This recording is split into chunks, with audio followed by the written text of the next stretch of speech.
सालनी के सामने चिंटू और पीहू को निकाला स्कूल से बाहर। शिव प्रसाद पहुंचा अपने ही एजेंट के पास, बलराज के पास। अब क्या होगा, क्या बचा पाएगा सालनी को शिव प्रसाद? आने वाला एपिसोड दिखाया जाएगा जहां पे शीतल फोन करवाती है शिव प्रसाद को सालनी के पास और बोलती है कि शिव प्रसाद आप अपना परिचय मत बताना, सिर्फ एक पुलिस की जैसे ही बात करना कि तुम इंक्वायरी कर रहे हो। तभी वहाँ पर सालनी रो रही होती है और फ़ोन देखती है। तभी बोलती है हेलो कौन? तभी शिव प्रसाद बोलता है कि मैं मोहाली से इंस्पेक्टर बात कर रहा हूँ और तुमने अपने पति का खून किया है और तुम्हारी ज़िंदगी में कोई दूसरा पुरुष है या नहीं? सालनी रोने लग जाती है और चिल्लाती है और कहती कि मेरी ज़िंदगी में कोई दूसरा पुरुष नहीं है, सिर्फ मेरा ही पति है और कुछ भी नहीं है और मैंने अपने पति का खून नहीं किया है। और वो चिल्ला रही होती है। ये बात देखकर शिव प्रसाद की आंखों में आंसू आ जाते हैं। तभी शिव प्रसाद कहता है कि तुमने किया है खून या नहीं? तभी शालिनी कहती है कि मैंने नहीं खून किया है। और हाँ, तुम कौन बोल रहे हो? तुम्हारी आवाज़ मुझे पहचानी लग रही है कि मैंने पहले तुम्हारी आवाज़ सुनी है। ये बात सुनते ही शिव प्रसाद समझ जाता है कि अब ये मुझे पकड़ लेगी। तभी कहता है शिव प्रसाद की अगले हफ्ते तुम्हारी कोर्ट में तारीख है, पहुंच जाना। इतना कहते ही शिव प्रसाद फोन काट देता है। तभी इधर शिव प्रसाद रो रहा होता है और शालिनी भी रो रही होती है। शालिनी जो है बहुत ज़्यादा रोती है। पीहू उसे चुप कराती है और इधर शिव प्रसाद की भी आंखों में आंसू आ जाते हैं। तभी शीतल कहती है कि शिव प्रसाद मैं तुम्हारा सारा दर्द खत्म कर दूंगी, रो मत। तभी शिव प्रसाद कहता है कि नहीं, अब मैं इंक्वायरी करूंगा, इन्वेस्ट करूंगा कि आखिर में हुआ क्या था। तभी वहीं पर शिव प्रसाद कहता है कि मैं जा रहा हूँ। तभी वहीं पर शीतल कहती कहाँ जा रहे हो? तुम जाओगे तो मर जाओगे। तभी शिव प्रसाद कहता है कि मैं नहीं मर सकता हूँ, मैं परशुराम हूँ और परशुराम का भक्त हूँ, मुझे मारना आसान नहीं है और मैं जा रहा हूँ और मैं अब पता करूँगा। तभी इधर शालिनी भी है, रो रही होती है और पीहू को अपने गले लगाती है और चिल्लाती है, कहती है कि मैंने खून नहीं किया है और आखिर में ऐसा कैसे हो सकता है, मेरी कोई बात क्यों नहीं मान रहा है। लेकिन पीहू उसे चुप कराती है। तभी इधर शिव प्रसाद भी उठ के जा रहा होता है और कहता कि मैं जाऊंगा और पता करूंगा वही पहाड़ी पे जहां पे मुझ पे गोली चली थी, आखिर में हुआ क्या था, मैं सब कुछ जानूंगा। तभी शिव प्रसाद वहां से निकल रहा होता है। तभी इधर शीतल कहती है रुक जाओ परशुराम, तुम क्यों जा रहे हो? आखिर में जाओगे तो मर जाओगे। लेकिन शिव प्रसाद उसकी बात नहीं मानता है और वहां से चला जाता है।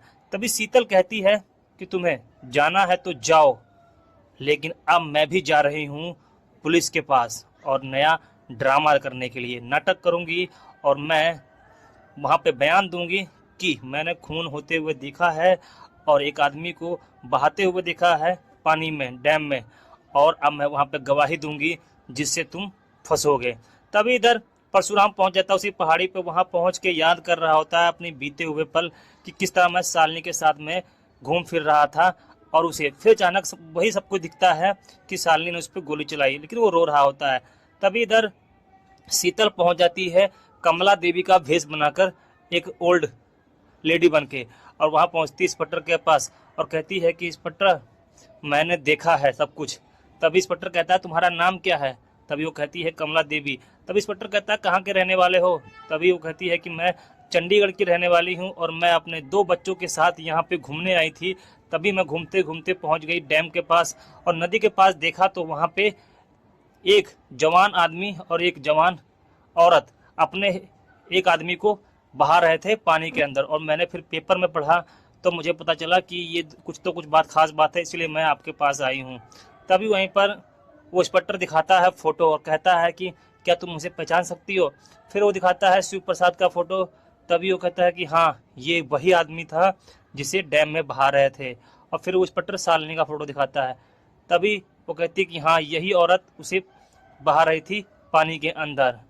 फिर वहीं पर इंस्पेक्टर कहता है कि शालिनी देशमुख अब तो तुम फंस गई, अब तुम्हें बचा नहीं पाएगी तुम्हारी बहन अंजलि एडवोकेट अवस्थी। तभी वहाँ पर देखने को मिलेगा कि इंस्पेक्टर कहता है कि तुमने क्या क्या देखा, सब कुछ बताओ। तभी वो सारा कुछ बता देती है, बातें बना बना के कहती है मैंने देखा है वहाँ पे दोनों लोग मिलके एक आदमी को बहा रहे थे, देशमुख को। इतना कहते ही वो वहाँ से जा रही होती है।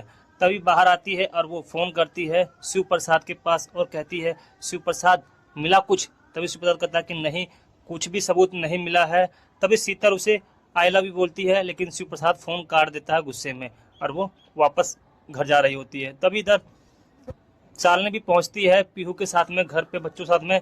घर खोलती जैसे अपना है तो घर का सारा सामान देख के उसे शिव प्रसाद की बहुत याद आती है और वो रो रही होती है। रोते रोते परेशान होती है, लेकिन पीहू से चुप कराती है। फिर वहीं पर शालिनी कहती है कि मैं क्या करूं, मैं सब कोर्ट में चिल्ला चिल्ला के बोल रही थी कि मैंने खून नहीं किया, लेकिन मेरी किसी ने बात नहीं सुनी। तभी आ जाता है चिंटू, और चिंटू को देखकर शालिनी कहती है चिंटू मेरे पास आओ मेरे बेटा। तभी चिंटू कहता है नहीं, तुमने पापा का खून किया है, मैं तुम्हारे पास नहीं आऊँगा। तभी वहीं पर जो है शालिनी रोती कहती मैंने नहीं किसी को मारा, मैंने नहीं मारा अपने पति को। लेकिन चिंटू उसकी बात नहीं मान रहा होता है और वो रो रहा होता है, वहाँ से चला जाता है। तभी पीहू कहती है मम्मा तुम चुप हो जाओ, मैं चिंटू को समझाती हूँ, और वो चिंटू को मनाने के लिए चली जाती है। तभी वहाँ पर दूसरी तरफ शीतल भी पहुँचती है और कहती है शिव प्रसाद तुम्हें कुछ मिला? लेकिन शिव प्रसाद के हाथ में कुछ भी नहीं लगा हुआ होता है और वो परेशान होता है पूरी तरह, लेकिन वो चुप बैठने वाला नहीं है और वो ढूंढ रहा होता है। लेकिन वहीं पर आपको आगे आने वाले एपिसोड में दिखाया जाएगा जहाँ पे शालिनी पहुँचती है स्कूल में अपने बच्चों को लेकर, तो वहाँ के टीचर उसे बाहर निकाल देते हैं स्कूल से, कहते हैं कि कल इन्हें टीसी मिल जाएगी, हम ऐसे बच्चों को यहाँ पे नहीं रखेंगे जिनके पेरेंट्स का कलेक्टर लॉस हो, और वो स्कूल से बाहर निकाल देते हैं। तभी इधर शिव प्रसाद फोन करता है बलराज के पास और बलराज पूछता है कि परशुराम तू कहाँ पे है, तू अपने पास आ और वैसे ही फेस कर जैसे तेरी पत्नी फेस कर रही है, पता उसके साथ उसके ऊपर कैसे गंदे गंदे आरोप लगे हुए हैं। ये सब कुछ सुनकर परशुराम हैरान तो होता है, लेकिन अब देखना क्या परशुराम सचमुच में बलराज के पास जाएगा और पूरा जानकारी करेगा कि आखिर में हुआ क्या था और शीतल का पर्दाफाश करेगा। आने वाला एपिसोड बहुत ज़्यादा खास होने वाला है, क्योंकि अब परशुराम पहुंचने वाला है बलराज के पास और अब बलराज के साथ में मिलके पूरा केस का इन्वेस्ट करेगा, पूरी जानकारी निकालेगा बाहर कि इसमें किसका हाथ है, शालिनी सचमुच में मुझ पे मारना चाहती थी या उसे कोई फंसा रहा है। आने वाला एपिसोड बहुत ज़्यादा खास होने वाला है, तो आने वाले एपिसोड को जानने के लिए सब्सक्राइब करें हमारे चैनल को, साथ साथ घंटी को प्रेस करें ताकि आपको इसी तरह डेली एपिसोड मिलता रहे। तब तक के लिए धन्यवाद।